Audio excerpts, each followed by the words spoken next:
We love our pets. We love traveling with our pets, but caring for our pets can sometimes be a bit challenging, especially when we're out there on the road. Well, in this week's RV Quick Tip of the Week, we're going to take a look at some apps that can help you be a very effective pet owner.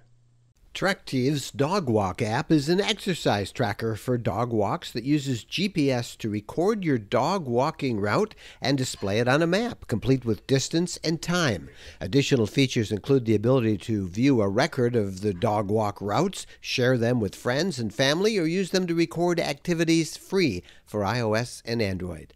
Pet First Aid from the American Red Cross is the first aid guide and knowledge base for owners of dogs and cats. The app provides instant access to simple first aid lessons, step-by-step guides, and a nice selection of how-to videos. There's also a section for vet contact details. It's free for iOS and Android.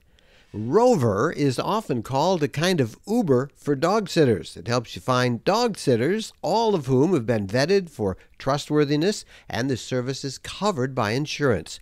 Book pet sitters for boarding, house sitting, doggy daycare and visits, and sitters can use the app to provide photo updates and notifications to pet owners. It's free for iOS and Android. All right, you interested in learning some more about any of those apps? Not a problem. Just go look in the description below, right down below of this video. I have built in direct links to everything I just showed you. Hey, do us a favor. Would you, before you go, give us a thumbs up on this video? And then if you haven't already, please subscribe to the RV Lifestyle channel right here on YouTube. Thank you for watching.